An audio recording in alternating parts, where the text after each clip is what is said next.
दो चरित्र है नचेला। ऐसे कैसे हो सकता है कि G20 में राम राज्य आ गया? G20 सम्मेलन जो बाली में इंडोनेशिया में खत्म हुआ, इस बात से अगर आप पूरी तरह सहमत हो गए कि यहाँ से दुनिया में राम राज्य शुरू हो गया, तब तो आप पढ़ना लिखना बंद ही कर दीजिए। मतलब उस दृष्टि से हाँ, आपने जलवायु परिवर्तन पे बात कर लिया, टेरर फंडिंग पे बात कर लिया, तो क्या समस्या खत्म हो गई? ये कब से नहीं बात हो रही है? जलवायु सम्मेलन पे तो आप पेरिस में समझौते ही किए हैं 2015 में, पृथ्वी सम्मेलन करते ही हैं। अभी कॉप की मीटिंग आपने मिस्र में किया ही था। हाँ भाई 2019 की तुलना में 2022 में ऑलमोस्ट उतना ही कार्बन उत्सर्जन हुआ। थोड़ा सा पॉइंट में सिली सा माइनस है 2019 की तुलना में। उसके पीछे एक बड़ा कारण ये भी है कि 2020-21 कोरोना में जो था, अभी कई जगह पे ट्रैक पे लोग नहीं आए हैं, लेकिन यही 2023 में अगर नहीं सुधरे तो कार्बन उत्सर्जन का प्रतिशत और बढ़ा रहेगा। और बताया जा रहा है कि भाई जो हम 2050 तक रोकने के, जीरो पे लाने की कोशिश कर रहे हैं, है ना, कि 1.5 डिग्री पर हम रोक दें, वो तो 9-10 साल में ही हो जाएगा अगर यही हाल रहा तो। और 9-10 साल 2022 से जोड़ लीजिए, हाँ, 31-32 में कहानी खत्म हो जाएगी। फिर ये जो तूफान, ग्लेशियर पिघलना और ये जो आग लगना जंगलों में, ये सब तो आम हो जाएगा ना। यूरोप के जंगल नहीं जले, यूरोप में 40 डिग्री टेम्परेचर नहीं गए। हाँ, जहाँ 3 महीने 4 महीने बर्फ गिरती, वहाँ 40 डिग्री टेम्परेचर। आप क्या सिग्नल समझ रहे हैं? आप उन इलाकों में बर्फ तो अब गिरेगी, वो आप सीजन था, मतलब फिर भी इतना डिग्री जाना क्या मतलब समझ रहे हैं आप इसका? दुनिया में उथल पुथल, जो ग्लोबल वार्मिंग का और जो पृथ्वी की समस्या चल रही है ना, अब सवाल उठता है कि हम लोग किसी भी सम्मेलन या कॉन्फ्रेंस में इकट्ठे हो गए। 24 फरवरी 2022 से रसिया ने यूक्रेन पे हमला शुरू किया। नवंबर का महीना आधा निकल गया, ऑलमोस्ट खत्म होने के कगार पे है ना। अरे यार, तकनीक इतनी सशक्त है, विश्व के देश का G20 में बैठेंगे तभी युद्ध खत्म होगा। युद्ध खत्म करने के लिए एक G20 कर लिए होते। हाँ, सवाल क्या है कि जब शादी घर में होगी तभी मिलेंगे। अरे कोई ट्रेजेडी हो गई तो बीच में ही मीटिंग कर लेते हैं। इसका मतलब है कि दुनिया के देश जो है रणनीतिक तौर पर अपनी फर्स्ट पॉलिसी को ज्यादा महत्व देते हैं। हम प्रथम की नीति को ज्यादा महत्व देते हैं। भाई नाटो के देश और रसिया के बीच में तनातनी है। यूक्रेन न नाटो में है न रसिया का दोस्त है, रसिया का दुश्मन है और नाटो का दोस्त भी नहीं है। नाटो का सदस्य तो है नहीं वो। नाटो की सदस्यता की गुंजाइश पैदा किया था, न नाटो का हो पाया, न सनम मिले, न विशाले सनम। क्या एक कहानी है यार, है ना, दोनों में वो मारा गया वो। अब कहानी का मतलब आप समझ लेना, मैं इसे छोड़ो, ठीक है ना। तो वो दोनों में पिट गया, है ना। हथियार दे करके हमने यूक्रेन की मदद की, यूरोपीय देशों ने दिया, अमेरिका ने दिया, उसको मदद दिया, मनोबल दिया, ताकत दिया, देश की रक्षा सुरक्षा के लिए जज्बा दिखाया यूक्रेन ने, है ना, सब कुछ दिखाया। हाँ, कुर्सी नहीं है ना, मैंने बोला था ना कुर्सी लाने के लिए, ये कुर्सी रखी है वहां, बोला था यार 1-2 कुर्सी फिट कर लो। हिमांशु उठा, सब तेरी वजह से हो रहा है। यहीं बैठेंगे क्या? यहीं बैठेंगे? अरे सामने बैठ जाइए, चल जाएगा। चलिए, तो जो मैं जहां पे आ रहा था कि आपने सारी तरीके से वो उद्देश्य अपना बचने के लिए लड़ेगा, लेकिन दुनिया के देश जब G20 के सम्मेलन में, चाहे बाइडन हो या पुतिन हो या जिनपिंग हो या हमारे देश के प्राइम मिनिस्टर मोदी हो, हालांकि मोदी जी पहले से भी कोशिश किए हैं, जब सब लोग एक प्लेटफॉर्म पे आए तो यूक्रेन और रशिया के युद्ध जो है आपको एक सीरियस मैटर लगा। हम कह रहे हैं serious matter within week लग जाना चाहिए। सभी लोग आपस में बातचीत करके, क्या आपात बैठक नहीं होती क्या कि दुनिया के देश जो है, जो विकसित और विकासशील मजबूत देश हैं, G20 के देश हैं, यूरोपीय देश हैं, उन सभी ने इस घटना पर एक विशेष बैठक बुलाई है। बैठ जाते, व्लादिमीर पुतिन को भी बुला लेते, उस समय यूक्रेन कम टूटा रहता और पुतिन का गुस्सा भी उतना बढ़ा ना होता। क्योंकि धीरे धीरे जैसे रशिया की सेना मारी जा रही है, अब वो तो जेलेंस्की से पूछोगे तो 70-80 हज़ार बता देगा।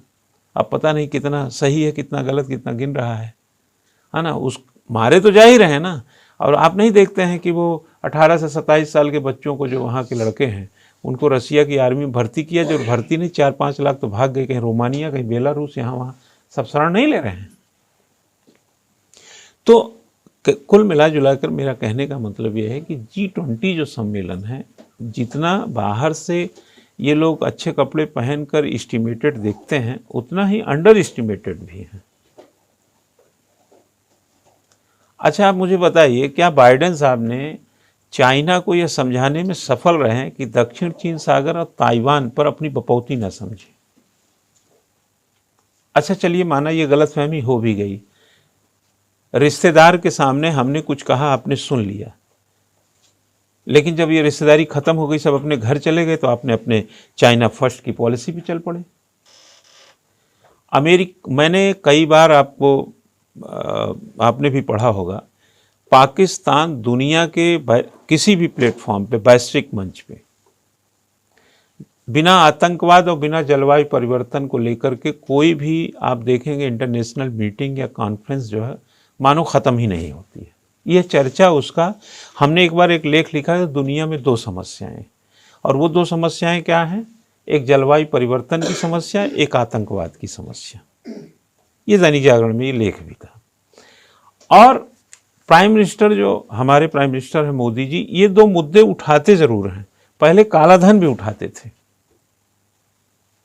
लेकिन वो मुद्दा बीच में चला गया, यहाँ वहाँ हो गया।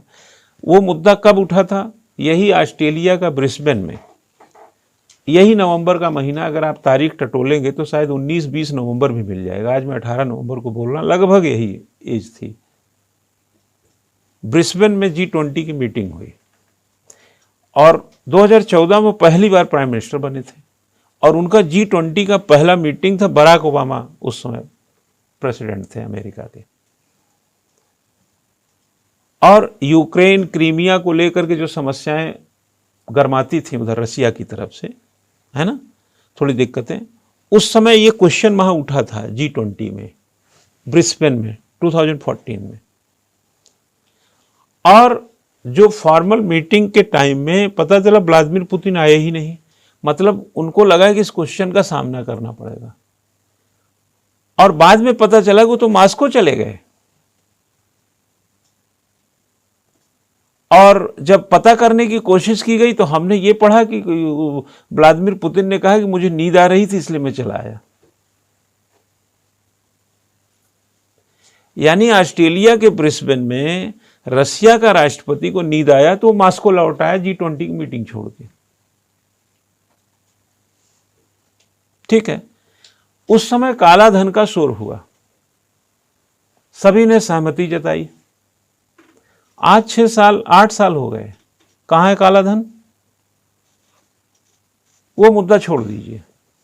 जलवायु परिवर्तन और आतंकवाद, आज भी G20 की मीटिंग में चले जाइए, ये दोनों मुद्दे रहते ही हैं। आज भी थे, अभी बाली में जो इंडोनेशिया में, उसमें भी है। इसके पहले भी मिस्र में आप देखे हैं, बैठक किए ही थे COP27 की।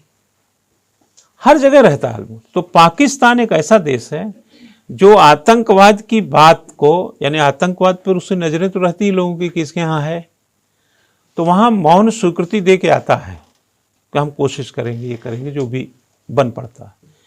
और जैसे ही इस्लामाबाद आता है वहाँ का प्रधानमंत्री, वो सब भूल जाता है। वो चाइना को आप उसका बाप समझिए। आपको क्या लगता है कि बाइडेन से हाथ मिल जाएगा, 2-4 बात हो जाएगी, तो ताइवान और चाइना सी सागर वाला समस्या वो भूल जाएगा। क्या आपको लगता है कि जो चाइना और अमेरिका के बीच ट्रेड वार है, असल में प्रॉब्लम क्या है? प्रॉब्लम वैचारिक नहीं है।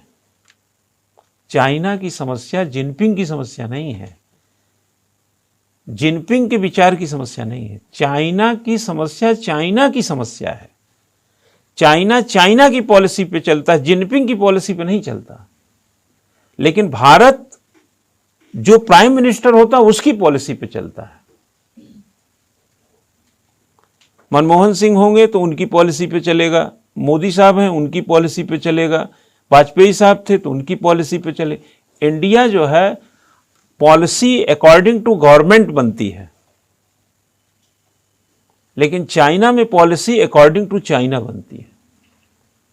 इसलिए जिनपिंग वो कुत्ते की दुम है जो कभी उसकी पूंछ ही सीधी नहीं होगी। अच्छा, एक चीज आप मुझे बताइए कि हमने पंचशील समझौता किया इंडिया से, चाइना से, इंडिया चाइना ने 1954 में किया। दलाई लामा वगैरह का थोड़ा बीच में मामला आ गया। बाकायदा चाइना ने खूबसूरती से तिब्बत पे कब्जा किया, है ना। चाइना की विस्तारवादी नीति को आप देख रहे हैं कि नहीं? हमको पंचशील समझौते में समा दिया, बांध लिया 5 समझौते में, एक दूसरे की संप्रभुता में दखल नहीं करेंगे, ये नहीं करेंगे, तो कहानी बता लिया। 1959 के वगैरह के टाइम में जब ये दलाई लामा भाग के इधर आ गए अपने देश में, तिब्बत पे कब्जा हो गया, तो चाइना की विस्तारवादी नीति आप देख रहे हैं कि नहीं वहां पे? ठीक है। दरअसल उस समय राष्ट्रपति तो जिनपिंग नहीं था ना, तब भी चाइना विस्तार करता था। आज गालवान घाटी या पूर्वी लद्दाख में या अरुणाचल प्रदेश में या हमारे तटवर्ती जो 3500-4000 के आसपास हमारी सीमा लगती है, हाँ, 3 कदम आगे बढ़ता है और 1 कदम पीछे हटता है, ये रेंगने वाला जो विस्तार है उसका वो गया है क्या? दरअसल ये चाइना की पॉलिसी है, ये जिनपिंग की पॉलिसी ही नहीं है। हमें जिस दिन ये समझ में आ गया कि ये वहां के हुक्मरानों की पॉलिसी नहीं है, चाइना की ही पॉलिसी है। अरे यार, हमने कोबरा में से जहर निकाल लिया और कोबरा को गले में टांग लिया, हमें लगा कि इतना ही जहर था। दरअसल वो जहर का बना ही है, वो ड्रैगन है। आपने जहर निकाल के कोबरा को जहर मुक्त मान लिया, नेवर, उसकी बनावट ही जहर की है। चाइना का विस्तारवादी दृष्टिकोण हमेशा रहा है, हमेशा। दक्षिण वो अक्साई चीन किसका था? नहीं, आप बताइए। भारत के मानचित्र में हम दिखाते हैं इधर पीओके उधर सीओके, हाँ, ये दोनों मिलके बंदर मार्ट कर लिए। और उसके बाद की जमीन थी क्या?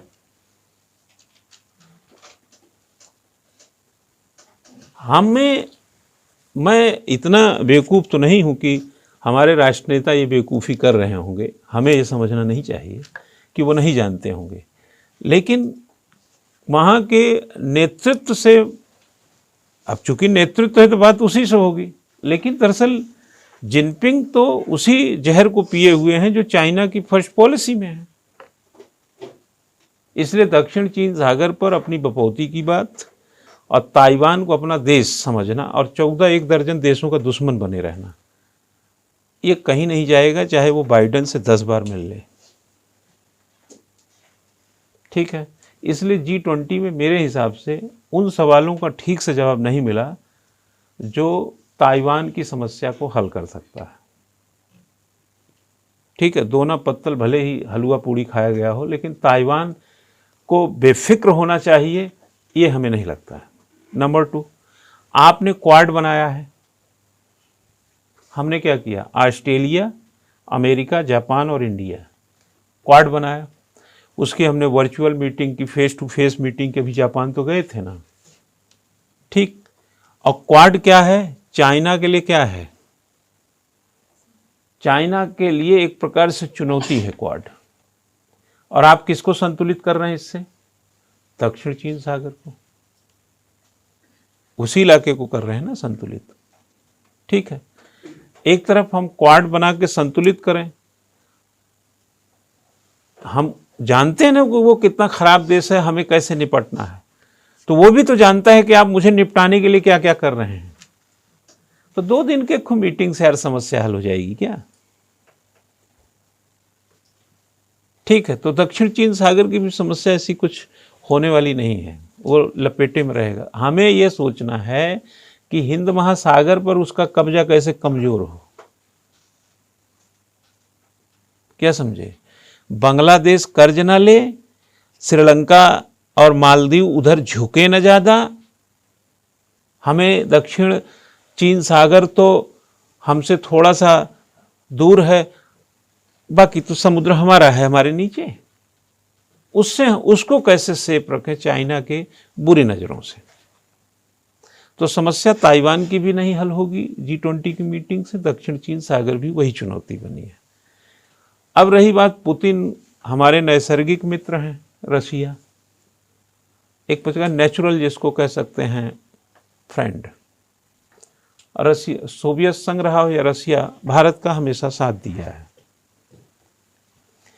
और यूरोपीय देश हो या अमेरिका, ये स्ट्रेटजिकल देश हैं, क्योंकि जरूरत पड़ेगा तो फायदा होगा तो साथ देंगे, नहीं फायदा होगा तो निकल लेंगे।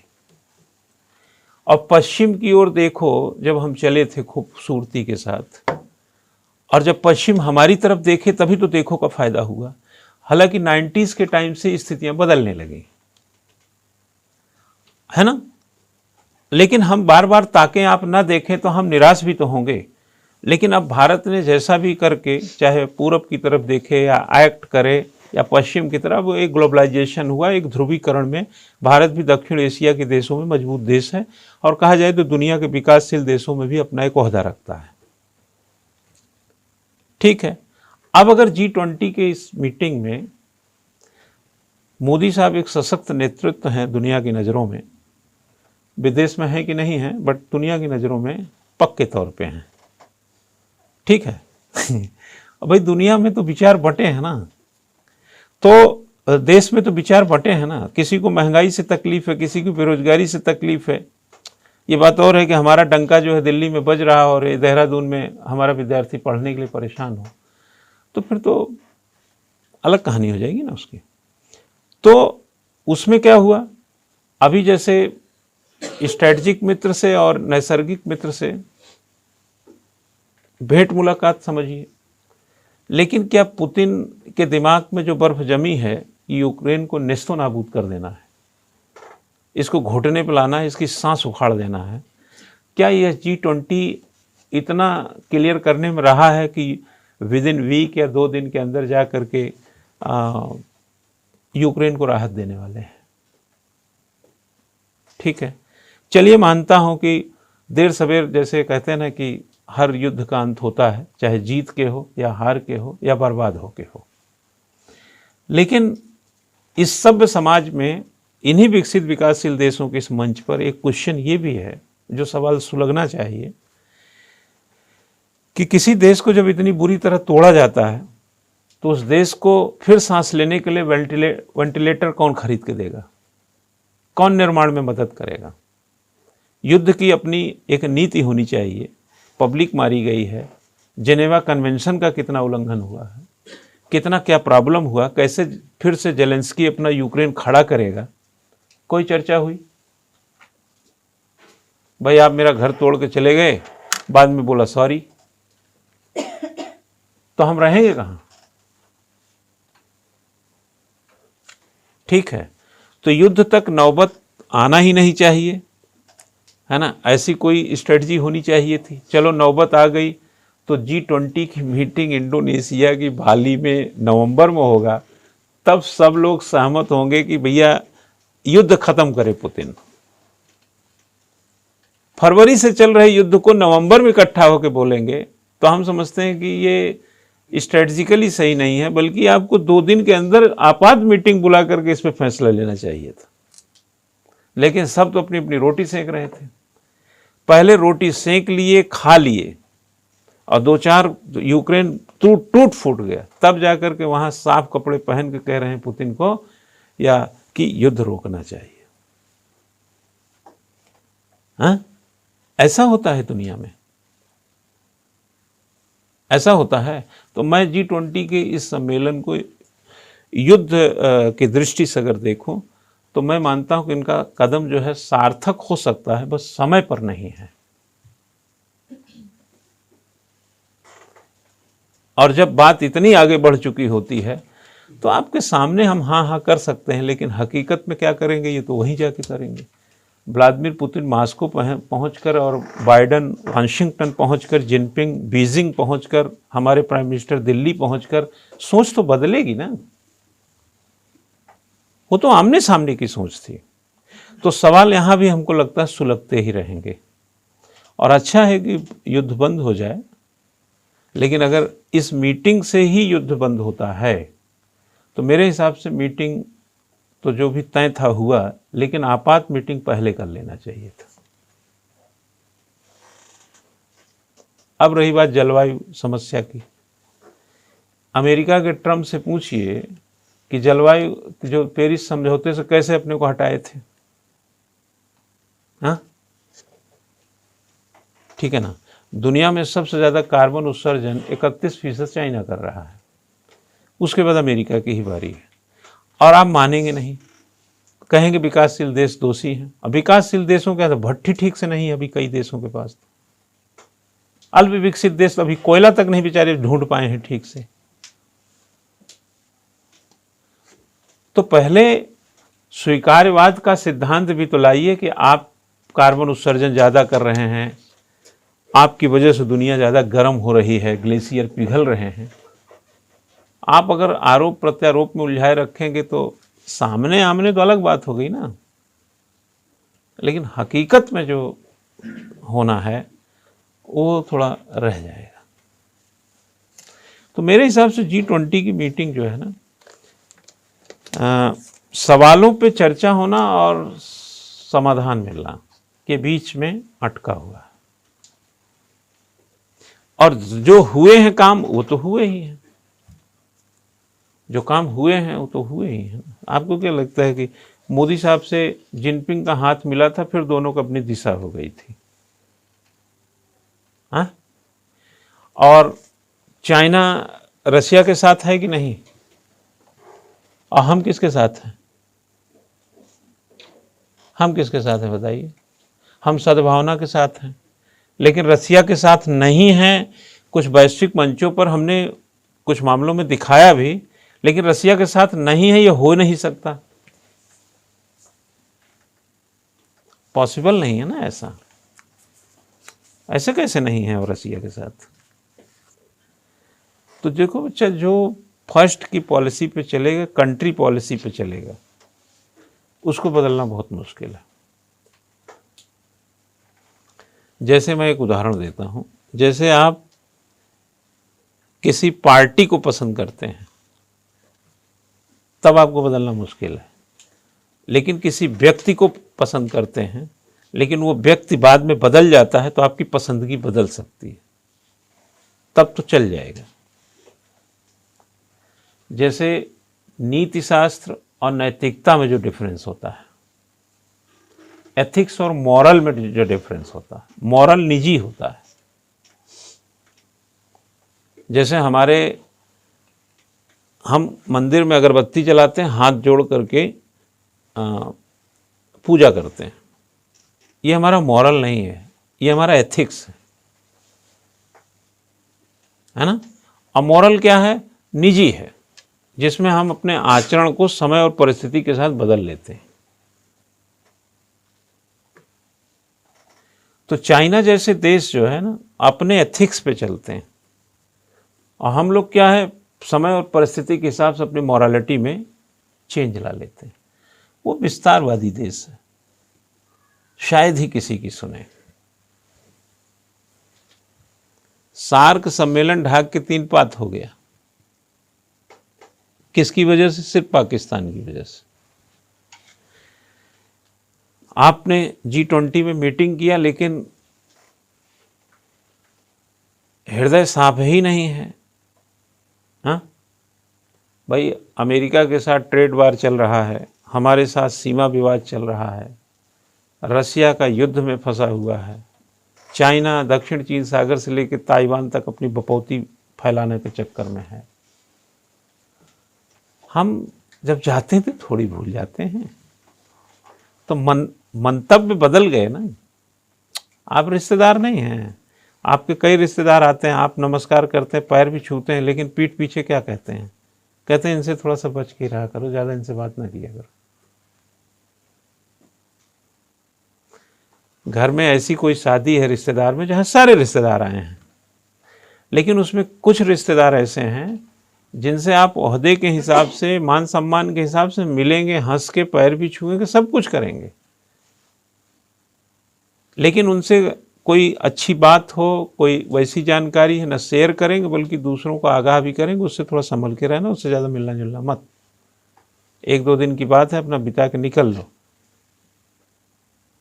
तो यही तो G20 में भी हुआ होगा ना कि जिनपिंगवा से ज़्यादा मिलना नहीं है। अपना 2 दिन का मीटिंग है, अपना बातचीत करेंगे, द्विपक्षीय कर लेंगे, ब्रिटेन से करेंगे, इटली से करेंगे, ऑस्ट्रेलिया से करेंगे, जर्मनी से करेंगे, सिंगापुर से करेंगे, निवेश उवेश की भी बात करेंगे, जिनपिंगवा से बात नहीं करेंगे। तो 20 जब सारे लोग इकट्ठे हो गए तो किसका दिल किससे मिलेगा, उसी से बात करेंगे। हाँ, तब अब चूंकि वो सदस्य है, वो भी रिश्तेदार है, तो आएगा ना उसमें, है ना। तो नुकसान तो ज़्यादा नहीं है, बट चलो कुछ फ़ायदा तो है ही। लेकिन फ़ायदा उसका क्या हुआ? हाँ, अरे यार समझे नहीं आप।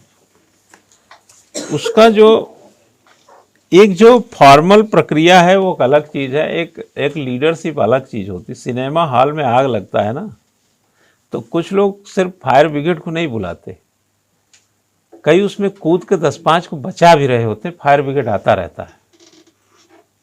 आप जब तक मीटिंग किए तब तक तो उसने तोड़ ताड़ डाला सब। नहाएंगे, धोएंगे, परफ्यूम लगाएंगे, कोट पहनेंगे, टाई करेंगे, टाइम देंगे, बोटिंग करेंगे, और वो मर रहा है। अभी पता चल जाए कि एक आदमी को हार्ट अटैक हुआ है, हम बाथरूम में पहले नहा लें, कपड़ा प्रेस कर लें, पहन लें। हाँ, आप इमरजेंसी दिखाओ ना। आपने आलोचना कर दिया, चलो बोटिंग हो गई। आपने जेनेवा कन्वेंशन वगैरह की चर्चा करने लगे, चलो वो सब हो गया। तत्काल राहत चाहिए ना। स्टालिन ने क्या कहा है मालूम है? स्टालिन ने एक वर्ड बोला था। स्टालिन वो है जो सेकेंड वर्ल्ड वॉर के टाइम में सोवियत संघ का राष्ट्रपति था, है ना। स्टालिन ने कहा था कि अकेले की जो मौत होती है ना, वो ट्रेजेडी होती है। अकेले मौत ट्रेजेडी होती है, और लाखों की मौत स्टैटिक होती है, संख्या होती है। अगर कोई व्यक्ति अकेले मरता है तो वो ट्रेजेडी है। लाखों में मरता है, लाखों में मतलब कई बहुत लोग मरे, जैसे कोरोना में मर गए, तो वो क्या था? संख्या थी, है ना। तो आप संख्या में तो समझते हैं कि चीजों को समझने में टाइम लग सकता है ना। लेकिन अकेले में, अगर माना शहर का शहर ही बीमार है, जैसा कि कोरोना में था, तब मैं समझता हूं कि ऑक्सीजन की, हॉस्पिटलिटी की, इसकी प्रॉब्लम हो सकती है। लेकिन अगर एक आदमी बीमार है, उसको भी ऑक्सीजन नहीं मिला, तो ये तो ट्रेजेडी है। पूरी दुनिया आपस में लड़ रही है, तो एक बार समझ में आता है किससे मीटिंग करें, किससे बात करें। लेकिन अगर 2 देश लड़ रहे हैं तो ट्रेजेडी हो गई है। तो बाकी देश के कपड़े साफ हैं, घर में गाड़ियां चल रही हैं, खाना पक रहा है, हर जगह हम संयुक्त राष्ट्र और वहीं जा करेंगे तो 3 महीना ऐसे लगा दीजिए, तब तक तो उसका यूक्रेन नष्ट हो गया। हाँ? क्या बोलता है फिडलर? Contingency leadership. दुनिया में कंटिंजेंसी लीडरशिप है? नहीं, आप बताइए हो तो। युद्ध करने के लिए, अपनी उल्लू सीधा करने के लिए, एक देश को नीचा दिखाने के लिए, उसके बदले में उसको बदला लेने के लिए तो आपके पास पूरी योजना होती। कंटिंजेंसी लीडरशिप किसके पास? अरे हमें क्या करना है यार तुम्हारे 20 ट्रिलियन डॉलर की अर्थव्यवस्था को, 14 ट्रिलियन डॉलर की अर्थव्यवस्था चाइना, हमको क्या करना तुम्हारा, जब तुम्हारी नीयत ही खोट है तो। Contingency leadership. जब सिनेमा हॉल में आग लगी थी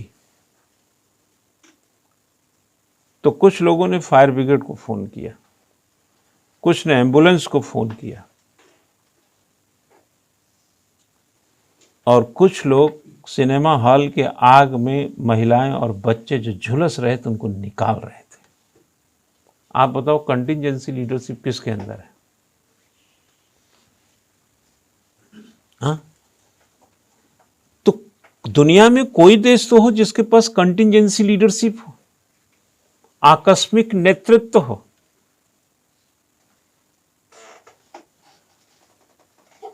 चौबीस फरवरी को जब, चलो माना युद्ध की स्थिति बन गई, रशिया ने वार कर ही दिया, शुरू कर दिया, आक्रमण कर दिया, है ना? तो 24 फरवरी के बाद, अच्छा आप बताइए जितने प्रस्ताव आ रहे थे कितने दिन बाद आ रहे थे? हाँ, मेरे घर में यार घुटने तक पानी आ गया बाढ़ का, और आप कह रहे हो कि हम मई में बांध बनाएंगे। मई में अगले साल गर्मी में बांध बना देंगे तो आपके घर में अगली बार पानी नहीं आएगा। कंटिंजेंसी लीडरशिप होना चाहिए। जेनेवा कन्वेंशन का उल्लंघन, मैंने इस पर लिखा, भाई युद्ध में आम नागरिक को नहीं मारना चाहिए, अस्पताल नहीं तोड़ना चाहिए, स्कूल नहीं तोड़ना चाहिए। ये सब तोड़ देंगे तो बाद में युद्ध खत्म होगा तो बाकी क्या होगा?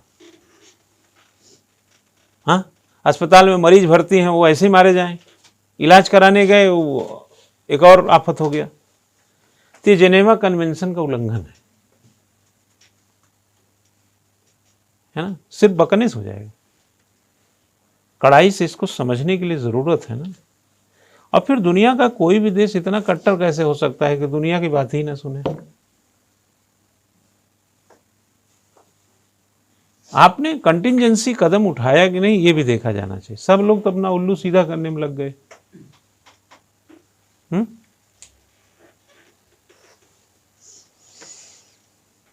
ठीक है ना?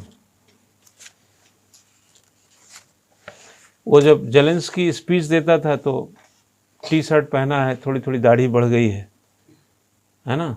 तो वीडियो कॉन्फ्रेंसिंग की स्पीच दे रहा है तो लोग वहां खड़े होकर तालियां कोट टाई में बजा रहे हैं, और जब तालियां बजा रहे थे तब भी यूक्रेन पे गोलाबारी हो रही थी।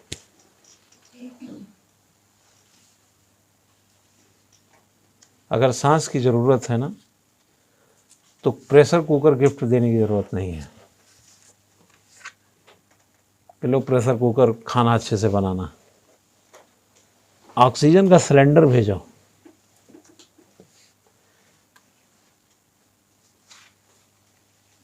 ठीक है ना?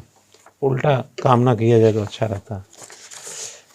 तो मैं तो इसीलिए थोड़ा सा मुझे ये रंज रहता है कि जो हमारे वैश्विक संगठन है, मैं ये नहीं कह रहा हूँ कि आग में आप खुद के हवन करिए, हाथ मत जलाइए, लेकिन हवन ऐसा भी मत कीजिए कि घर में ही आग लग जाए।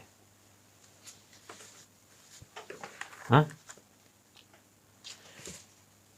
समझदार, इतनी समझदार दुनिया। हम इसी मंच पे खड़े होकर पहले कहते थे कि सबसे पहला जो ग्रेट वार हुआ था, ग्रेट वार समझ रहे हैं कि नहीं, 1914 में शुरू हुआ और ये 1918 तक चला, और 1939 में 1945 के बीच में सेकेंड वर्ल्ड वार हुआ। चूंकि ये सेकेंड वर्ल्ड वार था तो ग्रेट वार को फर्स्ट वर्ल्ड वार कह दिया गया। नहीं, ये ग्रेट वार था। जब तक सेकेंड वर्ल्ड वार नहीं हुआ था वो फर्स्ट वर्ल्ड वार था। जैसे हमारे क्लास में अगर कोई राजेश एक ही है तो हम राजेश फर्स्ट क्यों बुलाएंगे उसको? जब दूसरा राजेश आएगा तभी तो फर्स्ट बनेगा। तो सेकंड वर्ल्ड वार जब हुआ तो ये फर्स्ट वर्ल्ड वार हो गया। और 18 में खत्म, 39 में शुरू, 21 बरस का अंतर था एक युद्ध के खत्म होने से दूसरे युद्ध के शुरू होने से। ठीक है, उसके बाद आपने देखा 2022 में, ये वर्ल्ड वार तो नहीं है लेकिन परोक्ष रूप से सीधी लड़ाई नहीं है, बाकी हथियार तो यूक्रेन में यूरोप और अमेरिका का है ही ना। जिनपिंग रसिया की तरफ तो है ही ना। हम भी कहीं ना कहीं इस युद्ध में कुछ गुट निरपेक्ष जैसे हैं और कुछ मित्रता के एक नाते हल्का फुल्का शामिलात भी है, लेकिन ज़्यादा पक्षधर ये है कि युद्ध ना हो। ना हम हथियार दे रहे हैं, ना सेना भेज रहे हैं, ना हम यूक्रेन की तरफ से लड़ रहे हैं, ना रसिया की तरफ से लड़ रहे हैं, बल्कि हम युद्ध ना हो इस ओर हैं।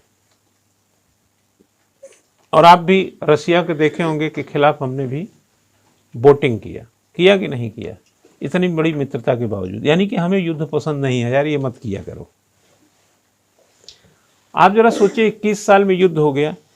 इसी 2002 से मैं पढ़ा रहा हूँ, आज से 20 साल पहले जब संस्था खोला था तब से पढ़ा रहा हूँ।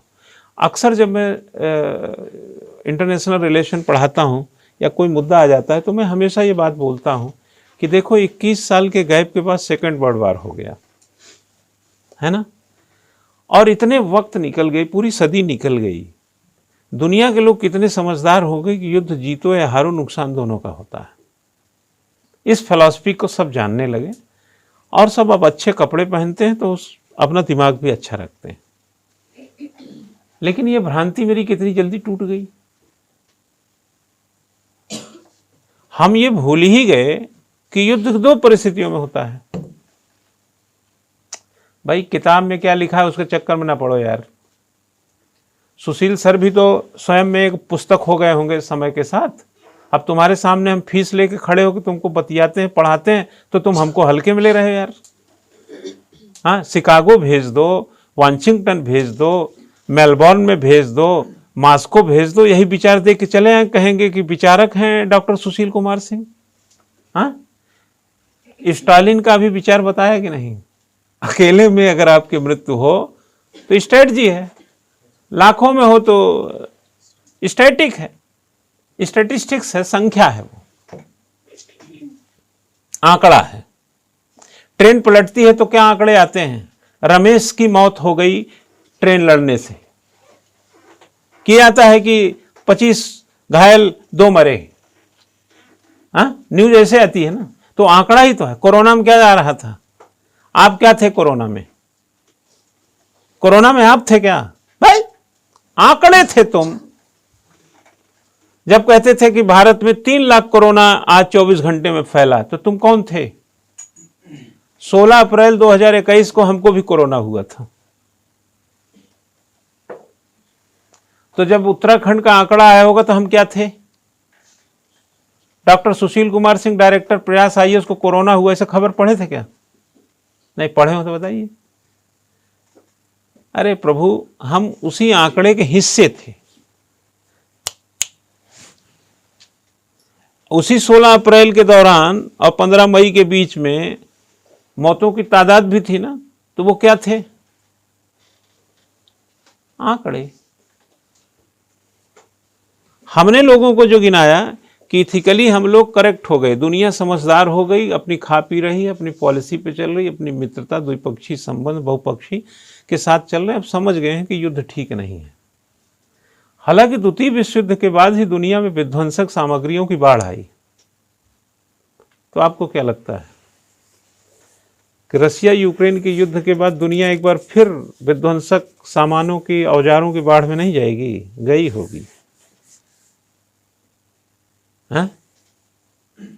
किम जोंगवा जो है उत्तर कोरिया का, काहे वो बम फोड़ता रहता है, दिन परमाणु परीक्षण मिसाइल दागता रहता है। और वो क्या कहता है कि अगर लीबिया के पास लीबिया का गद्दाफी नहीं, कुत्ते की मौत नहीं मारा गया, टपोरी, अरे त्रिपोली की सड़कों पे हाँ, इराक बर्बाद नहीं हुआ। किम जोंग को ये नहीं समझ में आता है, वो कहता नहीं है कि अगर इनके पास परमाणु हथियार होते तो ये देश बर्बाद ना होते। अब बताइए उसकी उस पॉलिसी को कैसे रोक पाएंगे आप, क्योंकि उसको यही पता है कि परमाणु बम ही रोक सकता है देश की बर्बादी को। कई सारे कंट्री अपना न्यूक्लियर स्टेटस चेंज नहीं करते। हाँ, अच्छा बताइए कि परमाणु बम सबसे पहले कहाँ गिराया गया? जापान में 45 में, हिरोशिमा नागासाकी, नाम सुने होंगे, है ना। जापान की सद्बुद्धि देखिए, जिसने बम से मार खाया उसी ने परमाणु बम नहीं बनाया। किम जोंग वहीं बगल में है, चाइना से सटा वहीं है, मिसाइल दागता जापान के ऊपर से। वो शिंजो अबे बहुत परेशान थे कुछ दिनों तक कि यार ये क्या करता रहता है। हाँ, मिसाइल दागता है ऊपर से। जो आदमी 6 अगस्त 9 अगस्त 1945 को अपने देश में परमाणु बम और हाइड्रोजन बम जैसी स्थितियों को समझता है, पहचानता है, उसकी रेडियो धर्मिता को देखा है, सूंघा है, वो आदमी फिर भी विकास को तवज्जो दिया। परमाणु बम, मिसाइल, ये सब पे चक्कर में नहीं फंसा। तो क्या जापान सुरक्षित नहीं है? लेकिन हो सकता है उसको ये हो कि चाइना जैसे दुश्मन है, उत्तर कोरिया जैसे देश हैं। दक्षिण कोरिया का सैमसंग, किया गाड़ी आती है, बिकती है ना, बड़े मजे से। अभी आप एक किया खरीद लीजिए तो इस मोहल्ले के ठाट बाट राजा बाबू बन के घूम रहे हैं आप। और गाड़ी किसने बनाई? दक्षिण कोरिया। दक्षिण कोरिया क्या 2.25-3 करोड़ का देश है। आपसे कोई व्यवसायिक समझौता हो जाए तो आप बल्ले बल्ले हो जाता है आपका। वो कहे नहीं परमाणु बम के होड़ में है, जबकि उत्तर कोरिया इतना बड़ा दुश्मन है उसका। किम जोंग तो निगलने के ही चक्कर में रहता है उसको। और टक्कर किसको देता है? देखे होंगे ट्रंप के टाइम में दोनों बटन लेके बैठे रहते थे। इधर से वो कहता था बटन लेके मैं बैठा हूं, इधर ट्रंप बैठे थे। हम लोग उस जमाने में अभी भी यही सोचते हैं कि सब दुनिया में अब विकास ही चरम है लोगों का। लेकिन थोड़ी सी सिली सी मिस्टेक ये हुआ कि नहीं भैया, विश्व युद्ध तो होगा, बस थोड़ी सी स्थिति दूसरी होगी। आज भी बच्चा विश्व युद्ध हो रहा है, बस टुकड़े टुकड़े में हो रहा है। आप ताइवान और चीन को क्या समझ रहे हैं? हाँ, बस गोलाबारी ही तो नहीं चल रही, बाकी तो सब चल रहा है। यूक्रेन में चल ही रहा है। स्ट्रेटजिकली देखें तो वैचारिक रूप से सब एक दूसरे से बटे हुए हैं कि नहीं? इस बंटवारे के बीच में आप G20 में भी बैठक करते हैं। मात्र 2 दिन की बैठक और इतना बड़े बंटवारे में बहुत साफ सफाई नहीं हो पाएगी। कई चीज़ें इसलिए अटक जाएंगी चाहे जितनी बड़ी मीटिंग हो, क्योंकि आप वैचारिक रूप से युद्ध में या विस्तारवादी नीति में बटे हुए हैं। देखो, भारत जो है ना, मैंने पहले भी, आप लोग भी जानते हैं, भारत आक्रांता देश नहीं रहा है। आज भी माँ अपने बच्चे को पीटती है ना, तो उसे पीटने का तकलीफ होता है। कि हम ऐसे देश में रहते हैं कि माँ जब अपने बच्चे को 2-4 थप्पड़ मार देती गुस्से में ना, तो उससे ज़्यादा वो रोने लगती है, वो इमोशनल हो जाती है। हम ऐसे देश में रहते हैं। पिता अगर आपको किसी अनमने ढंग से किसी गुस्से में अगर डांट देना, तो 2 मिनट के बाद वो खुद ही अफसोस करने लगता है कि मैंने क्यों डांटा।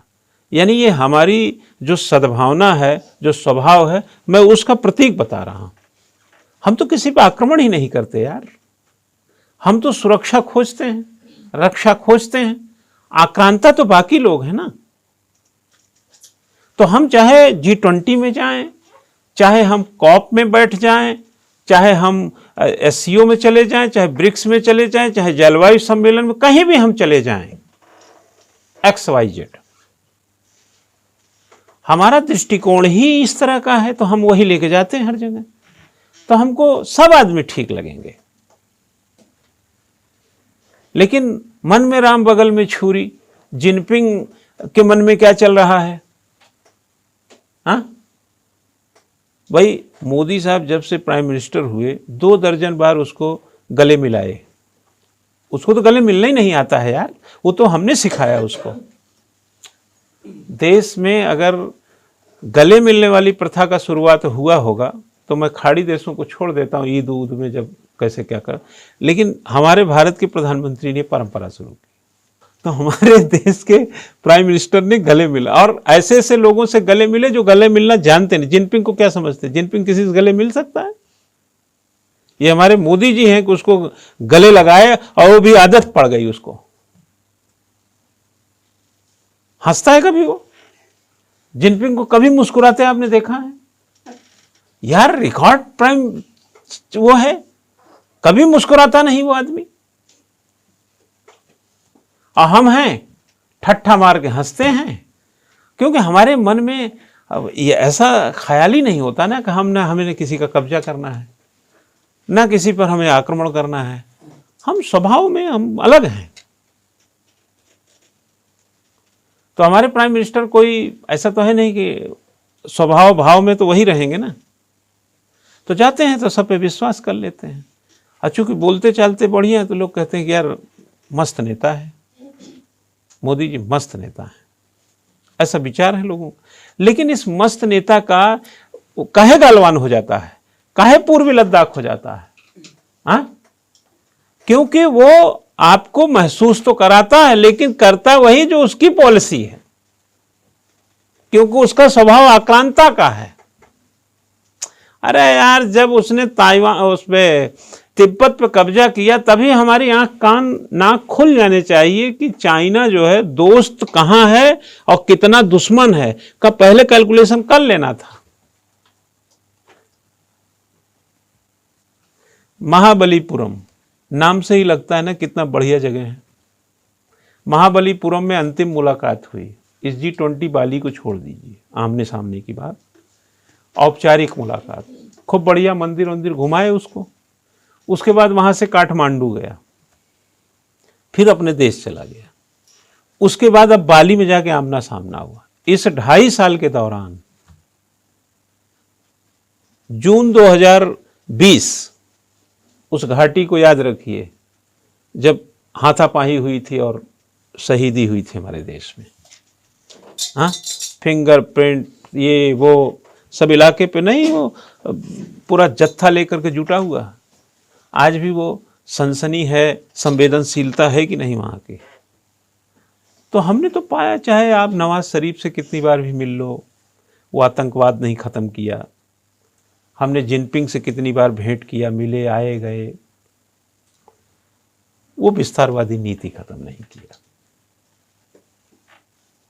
हमें ऐसा लगता है कि हमें यह कटु सत्य मान लेना चाहिए कि पाकिस्तान से हम कितना भी भेंट करें, आतंकवाद उसकी पॉलिसी है।